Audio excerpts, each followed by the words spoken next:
প্রিয় দর্শক, স্বাগত জানাচ্ছি চ্যানেল 24 এর ব্যবসা বাণিজ্য বিষয়ক সাপ্তাহিক অনুষ্ঠান fit elegance business Times, co sponsor NRB Islamic life insurance limited, powered by Era Infotech limited. আমি মামুনুর রশিদ থাকবো পুরো অনুষ্ঠান জুড়ে। দর্শক, গেল সপ্তাহে ব্যবসা অঙ্গনে ঘটে যাওয়া বিভিন্ন ইভেন্টসের খোঁজখবর নিয়ে সাজিয়েছি আমাদের আজকের আয়োজন। এছাড়াও বিজটকে আজ আমাদের সাথে থাকবেন আলফা ইসলামী লাইফ ইন্স্যুরেন্স লিমিটেডের সিইও নূরে আলম সিদ্দিকী অভি। বাজেটের আয়তন ছোট হলেও থেমে নেই বড় প্রকল্পে বরাদ্দ বাড়ানোর প্রবণতা। আসছে অর্থ বছর জন্য কেবল স্বাস্থ্য খাতের সমপরিমাণ অর্থ কেড়ে নিচ্ছে রূপপুর এক্সপ্রেসওয়ে সহ শীর্ষ 3 প্রকল্প। অন্যদিকে শিক্ষা সামাজিক সুরক্ষায় আসেনি ইতিবাচক কোনো পরিবর্তন। বিশেষজ্ঞরা বলছেন, বাস্তবতার নিরিখে প্রকল্প বাস্তবায়নে মনোযোগী হতে হবে সরকারকে। রাকিব আল জাবেদের প্রতিবেদন। যমুনার বুকে মাথা তুলে দাঁড়িয়েছে বঙ্গবন্ধু রেল সেতুর কাঠামো। পৌনে 17,000 কোটি টাকার এই প্রকল্প চালু হওয়ার কথা রয়েছে ডিসেম্বরের মধ্যেই, যার পরিপূর্ণ বাস্তবায়ন আরও এক ধাপ এগিয়ে নেবে অর্থনীতিকে, এমন প্রত্যাশা সরকারের। গেল এক যুগে এমন অসংখ্য মেগা প্রকল্প নির্মাণে নজর বেড়েছে সরকারের, যে জন্য মোটা অঙ্কের বরাদ্দ রাখা হয়েছে বার্ষিক উন্নয়ন কর্মসূচি থেকে। সেই ধারাবাহিকতায় আসছে অর্থবছর শীর্ষ 10 প্রকল্পের বিপরীতে সরকার খরচের পরিকল্পনা করেছে 52,000 কোটি টাকা, যা চলতি অর্থবছরের সংশোধিত বরাদ্দ 40,000 কোটি টাকা থেকে বেড়েছে 30%। অথচ অর্থনৈতিক টানাপোড়েনের এই সময়ে দাবি উঠেছে বড় প্রকল্পে বরাদ্দ কমিয়ে বরং অন্যান্য গুরুত্বপূর্ণ খাতে বাড়ানোর। ধারাবাহিকভাবে এই খাতে যে বিনিয়োগটা করেছে, সে বিনিয়োগের অনেকগুলোই কিন্তু এখন অব্যাহত আছে। সুতরাং একটা ইনবিল্ট কাঠামোগত একটা কিন্তু সেখানে একটা অগ্রাধিকারের বিষয়টা চলে আসছে। একটু সিলেক্টিভ হতে হবে কয়েক বছর আগামীতে, যাতে আমরা এই অর্থনৈতিক চাপটা থেকে বের হয়ে আসতে পারি। 2024-25 অর্থবছরের জন্য এডিপি থেকে একক প্রকল্প হিসেবে সবচেয়ে বেশি বরাদ্দ পেয়েছে রূপপুর পরমাণু বিদ্যুৎ কেন্দ্র। দ্বিতীয় সর্বোচ্চ গেছে মাতারবাড়িতে 6,000 কোটি টাকার উপরে, আর পৌনে 4,000 কোটি বরাদ্দ গেছে আশুলিয়ার উড়াল সেতুর জন্য। অথচ অত্যন্ত গুরুত্বপূর্ণ খাত স্বাস্থ্যে সব মিলিয়ে বরাদ্দ দেওয়া হয়েছে এই 3 প্রকল্পের সমপরিমাণ অর্থ। অন্যদিকে শিক্ষা খাতে বরাদ্দ 31,500 কোটি দেখানো হলেও সেখানকার কেবল একটি প্রকল্প পিডিপি 4-এর জন্য রাখা হয়েছে 11,000 কোটির উপরে। বিপরীতে কমেছে কৃষিখাতের উন্নয়ন ব্যয়, অর্থাৎ এডিপির আকার যতটুকু বেড়েছে বরাবরের মতো তা খেয়ে নিচ্ছে বড় প্রকল্পগুলো। নতুন বড় কিছু করার দরকার নেই, উৎকর্ষতা করতে হবে যাতে আমি ম্যাক্সিমাম রিটার্ন ওই প্রজেক্টগুলো থেকে পাই। যদিও বছর ব্যবধানে স্বাস্থ্য খাতের উন্নয়ন বরাদ্দ বাড়ানো হয়েছে বেশ খানিকটা। বিগত অর্থবছরগুলোতে সরকার সবচেয়ে বেশি গুরুত্ব দিয়েছে অবকাঠামো বিনির্মাণে। আসছে বাজেটেও সরকারের অগ্রাধিকার তালিকায় রয়েছে এই খাত। অন্তত 2024-25 অর্থবছরের এডিপি দিচ্ছে সে বার্তাই, যেখানে সবচেয়ে বেশি গুরুত্ব পেয়েছে পরিবহন ও যোগাযোগ খাত। তবে বিশ্লেষকরা বলছেন, কেবল বরাদ্দের পরিমাণ বাড়ালেই চলবে না, আমলে নিতে হবে সমসাময়িক অর্থনৈতিক বাস্তবতাও। রাকিব আল জাবেদ, চ্যানেল 24, ঢাকা। দেশে দরিদ্র মানুষের সংখ্যা 18% হলেও সামাজিক সুরক্ষা খাতের সুবিধা নিচ্ছেন 1/3 বেশি জনগোষ্ঠী। অন্যদিকে 1.25 লাখ কোটি টাকা বরাদ্দ দেখিয়ে তার 60% দিয়ে দেওয়া হচ্ছে অবসরপ্রাপ্ত সরকারি কর্মকর্তা কর্মচারীদের পেনশন, ভর্তুকি ও সুদ পরিশোধে। ফলে পূরণ হচ্ছে না এই খাতের উদ্দেশ্য। ইমদাদ হকের প্রতিবেদন। সাভারের গোকুলনগর এলাকার বাসিন্দা নাজিম উদ্দিন দুর্ঘটনায় পা হারিয়ে পঙ্গু। মাস শেষে ভাতা হিসেবে যে 850 টাকা পান তা যেন উপহাস কঠিন এই সময়ে। ডেলি না হইলো 70-80টার মতো লাগে, প্রেশার বেশি, হ্যাঁ ট্যাবলেট লাগে, আবার ওই যে স্টক করতাল হ্যাঁ ওষুধ খাওয়ান লাগে। করুণ আর্তনাদে বেঁচে থাকার লড়াইয়ে যেন ক্ষতবিক্ষত নাদির আলী, সাইফুল কিংবা রহমতদের জীবন। অবিরাম পরিশ্রমে চেহারায় ক্লান্তি ছাপ, তবুও অপেক্ষা পরের দিনের কাজের। কিন্তু তাও মেলে না সব সময়। 600 টাকা করে পায়, 5টা মানুষ সংসারে খায়, কুলা যায় না বাবা। 8-9 লক্ষ টাকা লাগছে চিকিৎসার জন্য, আমি সরকার থেকে কোনো সহযোগিতা পাইনি। চলতি অর্থবছরে সামাজিক নিরাপত্তা কর্মসূচিতে বরাদ্দ 1,26,000 কোটি টাকা। অর্থ মন্ত্রণালয়ের হিসেবে ওই বরাদ্দের সবচেয়ে বড় অংশ 27,400 কোটি টাকা রাখা আছে সরকারি কর্মচারীদের পেনশনের জন্য। অন্যদিকে পৌনে 22,000 কোটি টাকা কৃষি ভর্তুকি ও 11,500 কোটি টাকা সঞ্চয়পত্রের সুদের জন্য। সব মিলিয়ে 60% সুবিধা সরাসরি পৌঁছাচ্ছে না দরিদ্র জনগোষ্ঠীর কাছে। তাই বাজেটে এই বরাদ্দ জিডিপির 2.5% দেখানো হলেও সত্যিকারে তা মাত্র 1%। সরকার যেভাবে সামাজিক নিরাপত্তা বলো এটাকে আরও বেশি বাড়াতে পারত, শক্তিশালী করতে পারত, তারপরে সাথে স্থায়িত্ব প্রাপ্তি এগুলো আরও সম্প্রসারিত করতে পারত, তো সেটাও তো করা যাচ্ছে না। পরিকল্পনা কমিশনের প্রতিবেদনে বলা হয়, মোট জনসংখ্যার অন্তত 34% পাচ্ছেন এই বরাদ্দের সুবিধা, অথচ দেশে চরম দারিদ্র্য মাত্র 6.5%। দুর্নীতির ছড়াছড়ি থাকলেও তো খরচ বেশি হবে, যারা প্রাক্কলন করবেন তারা সেটা এখানে ঢুকিয়ে দেবেন। আসছে অর্থবছরে আরও 4,000 কোটি টাকা বাড়ানোর প্রস্তাব রয়েছে সামাজিক সুরক্ষা খাতে। প্রতি বছরই ঘটা করে বাড়ানো হচ্ছে সামাজিক সুরক্ষা খাতের ব্যয়, কিন্তু এর সুফল পাচ্ছে কারা? দ্রব্যমূল্যের ঊর্ধ্বগতিতে হাঁপিয়ে ওঠা প্রান্তিক পর্যায়ের এই মানুষের এই প্রশ্নের জবাব দেবে কে? ইমদাদ হক, চ্যানেল 24, সাভার, ঢাকা। অনুষ্ঠিত হলো মার্কেন্টাইল ব্যাংক পিএলসির 25তম বার্ষিক সাধারণ সভা। বৃহস্পতিবার ব্যাংকের প্রধান কার্যালয়ে এই অনুষ্ঠান হয়। ব্যাংকের পরিচালনা পর্ষদের চেয়ারম্যান মোর্শেদ আলম এমপির সভাপতিত্বে সভায় আরও উপস্থিত ছিলেন ব্যবস্থাপনা পরিচালক মোহাম্মদ কামরুল ইসলাম চৌধুরী। অনুষ্ঠানে প্রধান কার্যালয় থেকে ভার্চুয়ালি যুক্ত ছিলেন ব্যাংকের vice chairman ASM Firoz Alam ও মোহাম্মদ আনোয়ারুল হক, পরিচালক Alhaj Akram Hossain Humayun, M Amanullah, M A Khan Belal, Abdul Hannan, Alhaj Mosharraf Hossain, Mohammad Abdul Awal, doctor Mohammad Rezaul Kabir ও সম্মানিত উদ্যোক্তা শেয়ারহোল্ডার শহীদুল আহসান। ব্যাংকের অতিরিক্ত ব্যবস্থাপনা পরিচালক মতিউল হাসান, CFO তাপস চন্দ্র পাল PhD ও company secretary Abu Asgar G Haruni, উদ্যোক্তাবৃন্দ ও উল্লেখযোগ্য সংখ্যক শেয়ারহোল্ডারবৃন্দ অনুষ্ঠানে ভার্চুয়ালি যুক্ত ছিলেন।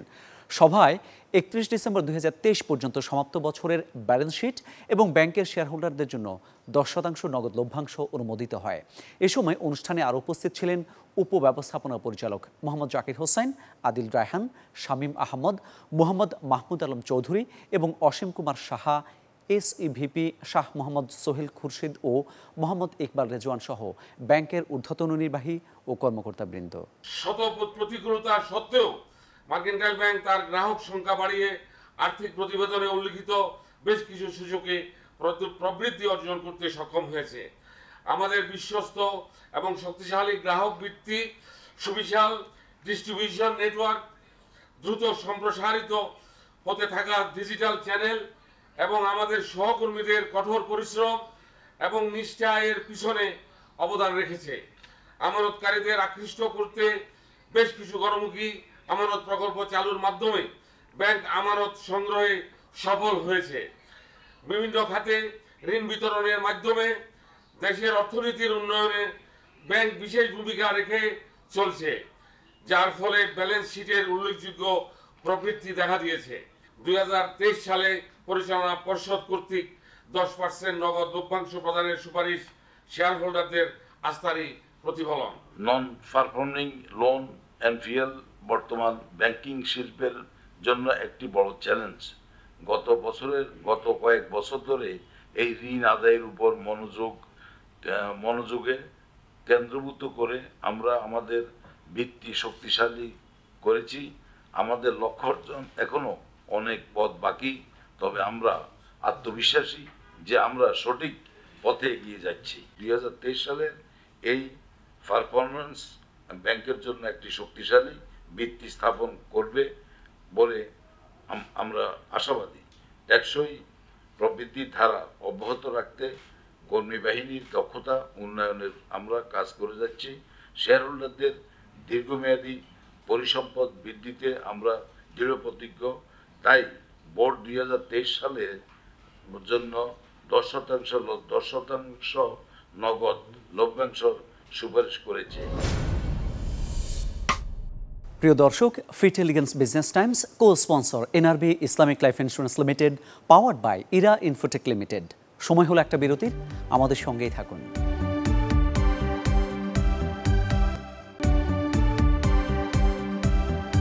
বিরতির পর আবারও আমন্ত্রণ fit elegance business Times co sponsor NRB Islamic life insurance limited, powered by Era Infotech limited.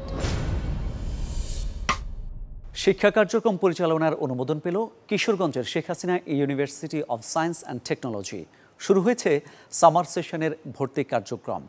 এ উপলক্ষে বিশ্ববিদ্যালয় ক্যাম্পাসে আয়োজন করা হয় কনসার্টের। 2023 সালে HSC এবং 2024 সালে SSC পরীক্ষায় উত্তীর্ণ কৃতি শিক্ষার্থীদের দেওয়া হয় সংবর্ধনা। অনুষ্ঠানে প্রধান অতিথি ছিলেন Sheikh Hasina university of science and Technology trustee board member HBM Lutfur Rahman. বিশেষ অতিথি ছিলেন ট্রাস্টি HBM শোয়েব রহমান, উপদেষ্টা ডক্টর এমদাদুল ইসলাম, প্রস্তাবিত vice chancellor Nasim Sekandar, premier ব্যাংকের ভারপ্রাপ্ত ব্যবস্থাপনা পরিচালক ও CEO সৈয়দ নওশের আলী, জাপানের ইনস্টিটিউট অব গ্লোবাল এনভায়রনমেন্টাল স্ট্র্যাটেজির উপপরিচালক ডক্টর বিজন কুমার মিত্র, এহিমে ইউনিভার্সিটির প্রফেসর ডক্টর কোজো ওয়াতানাবে এবং ঢাকা বিশ্ববিদ্যালয়ের প্রফেসর ডক্টর আনোয়ার হোসেন। এছাড়াও অতিরিক্ত ব্যবস্থাপনা পরিচালক নিয়ামুদ্দিন আহমেদ, উপব্যবস্থাপনা পরিচালক ব্রিগেডিয়ার জেনারেল অবসরপ্রাপ্ত মোহাম্মদ গোলাম হোসেন সরকার PSC, উপদেষ্টা Z Rahman, premier bank school and college professor doctor Prafulla Chandra Sarkar, উপদেষ্টা Sheikh Hasina university of science and technology Mohammad Tarek Uddin, EVP ও ব্রান্ড মার্কেটিং ও কমিউনিকেশন বিভাগ প্রধান দ্য প্রিমিয়ার ব্যাংক PLC সহ স্থানীয় গণ্যমান্য ব্যক্তিরা। বিশ্ববিদ্যালয়টির প্রতিষ্ঠাতা চেয়ারম্যান ডাক্তার HBM ইকবাল জানান, স্থায়ী ক্যাম্পাসের ভিত্তিপ্রস্তর স্থাপনের সময় আমন্ত্রণ জানানো হবে প্রধানমন্ত্রী শেখ হাসিনাকে। দীর্ঘ 9 বছরের ফসল আমরা আজকে যেখানে বসে আছি, 300 বিঘা জায়গা। Honorable guest, if you see our left side, the empty places, the 4 places is under Dr. HBM Iqbal Education World, where sir has a dream to open Sheikh Hasina University, along with then a medical college, engineering degree college, along with then sports academy. স্যারের স্বপ্ন এখানে, স্যারের স্বপ্ন এক সময় এই বাসগাড়িতে সবাই পড়ে বাসগাড়ির স্টুডেন্টরা সারা বিশ্বে ছড়িয়ে যাবে, শুধু বাংলাদেশ না, সারা ওয়ার্ল্ডে বাসগাড়ির একটা করে স্টুডেন্ট থাকবে, এটা স্যারের স্বপ্ন। Everyone here probably knows that research and science is very important for everything. The research facilities, machines, equipment, money, there are many necessary items to promote science and technology. I want to emphasize that most important item that we proceed for science and technology is scientist. Scientist is necessary. And what is a good scientist? I think 3 are necessary points to be a good scientist. Therefore, please, students and young scientists, please understand why words. The first thing is study hard. Study hard. That is the basic of basic. If you don't study hard, nothing will happen. আপনাদের সর্বপ্রথম শুভকামনা রইল। পরিশেষে একটি কথাই বলবো, মাননীয় chairman doctor HBM Iqbal সম্পর্কে আমার দেখা মতো পৃথিবীর সর্বশ্রেষ্ঠ ব্যক্তি যদি দেখে থাকি তিনি ডাক্তার HBM ইকবাল। আমি ভাগ্যবান যে উনি আমার আপন বড়। শিক্ষা পদ্ধতি ও হাসপাতাল পরিচালনায় গুণগত মানের উপর জোর দিলেন স্বাস্থ্য প্রতিমন্ত্রী ডাক্তার রোকেয়া সুলতানা। বলেন, গুণগত মান ধরে রাখতে না পারলে কারোরই কাজ করা উচিত নয়। 25 মে বেসরকারি স্বাস্থ্য শিক্ষার মান উন্নয়ন এবং ভর্তি প্রক্রিয়ায় চলমান শিক্ষার্থী সংকটের চ্যালেঞ্জ মোকাবিলা শীর্ষক আলোচনায় এসব কথা বলেন তিনি। সাবেক পররাষ্ট্রমন্ত্রী doctor AK Abdul Momen, Bangladesh private medical college association BPMC এর সভাপতি MM মুবিন খান, সাধারণ সম্পাদক ডাক্তার আনোয়ার হোসেন সহ প্রথিতযশা চিকিৎসকরা উপস্থিত ছিলেন অনুষ্ঠানে। আয়োজকদের অভিযোগ, অটোমেশন পদ্ধতির কারণে ভর্তিচ্ছু সহ দেশের সব বেসরকারি মেডিকেল কলেজ হাসপাতালকে বিপাকে পড়তে হচ্ছে। কিছু অদক্ষ ও দুর্নীতিগ্রস্ত কর্মকর্তার কারণে সরকারকে বেকায়দায় পড়তে হচ্ছে বলেও দাবি তাদের। বাংলাদেশ প্রাইভেট মেডিকেল কলেজ অ্যাসোসিয়েশনের সাবেক প্রতিষ্ঠাতা সভাপতি মোয়াজ্জেম হোসেন বলেন, দেশে ভারতের সবচেয়ে বেশি মেডিকেল শিক্ষার্থী 12,000 অধ্যয়ন করছে। এ থেকে আমাদের 2,000 কোটি টাকা আয় হচ্ছে। তারা এটা রিয়েলাইজ করছেন, পরে কিন্তু আপনার যেটা হচ্ছে আবার কিন্তু পোর্টাল খুলে দেওয়া হচ্ছে। যদি আপনার খালি না থাকতো তাহলে পোর্টাল খুলে দেওয়া হতো।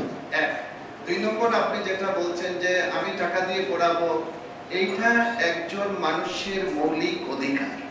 প্রাইভেট অর্গানাইজেশন এবং সারা বিশ্বে কিন্তু তাই হচ্ছে। সুতরাং কোয়ালিটির নামে আমরা যেটা কম্পিটিটিভ মার্কেটে টিকে থাকতে গেলে কোয়ালিটির কোনো বিকল্প নেই। এখন যেটা হচ্ছে যে অটোমেশনের যে ব্যাড এফেক্টটা যেটা হচ্ছে, আমরা এই জন্য কিন্তু আলোচনায় মানে শুধু আমাদের স্বাস্থ্য সেক্টরের না, সব সেক্টরের লোকজনকে আমরা আমন্ত্রণ জানিয়েছি যে কিভাবে এই সংকটটাকে উত্তরণ করা যায়। দর্শক, বিজটকে আজ আমাদের সাথে যোগ দিয়েছেন আলফা ইসলামী লাইফ ইন্স্যুরেন্স লিমিটেডের সিইও নূরে আলম সিদ্দিকী অভি। আপনাকে স্বাগত জানাচ্ছি আমাদের অনুষ্ঠানে। শুরুতে যে বিষয়টি জানতে চাই, সফলতা এবং ব্যবসায়িক অর্জন বিবেচনায় কোন অবস্থানে রয়েছে আলফা লাইফ? আলহামদুলিল্লাহ এখন আমরা অনেক ভালো আছি। আপনাদের শুনলে ভালো লাগবে, এই মুহূর্তে আমাদের ফেইডাপ আছে 50 কোটি টাকা মালিক পক্ষের টাকা, এবং আমাদের লাইফ ফান্ডের মধ্যে আপ টু মার্চ ক্লোজিং পর্যন্ত প্রথম কোয়ার্টারে 2024-এ আমাদের এই মধ্যে 157 কোটি টাকা। এবং আপনার শুনলে আরও ভালো লাগবে, আমাদের এই মধ্যে শুধু বন্ড আর ব্যাংক ট্রেজারি বন্ড 20 কোটি টাকা, এবং এগুলো সবগুলো ইনটেক টাকা আছে। বাকিটা আমাদের অ্যাসেট বা গাড়ি এসব মিলে আছে আর কি। আলহামদুলিল্লাহ অনেক ভালো রাখছে আপনাদের দোয়া, আল্লাহর রহমতে রহমতে। রুগ্ন দশা থেকে ঘুরে দাঁড়িয়ে এখন দেশের শীর্ষ জীবন বীমা প্রতিষ্ঠান আলফা ইসলামী লাইফ ইন্স্যুরেন্স লিমিটেড।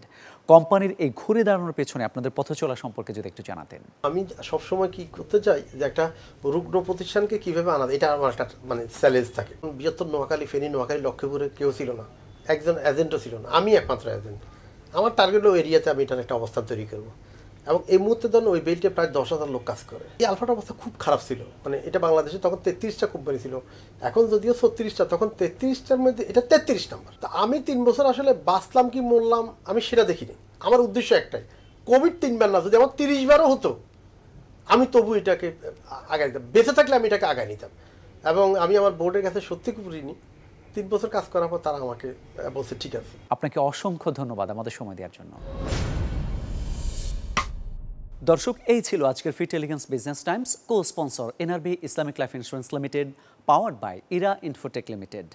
দেখা হবে আগামী সপ্তাহে ব্যবসা বাণিজ্যের নতুন খোঁজ খবর নিয়ে। ততক্ষণ ভালো থাকুন, সুস্থ থাকুন, আর চ্যানেল 24-এর সঙ্গেই থাকুন।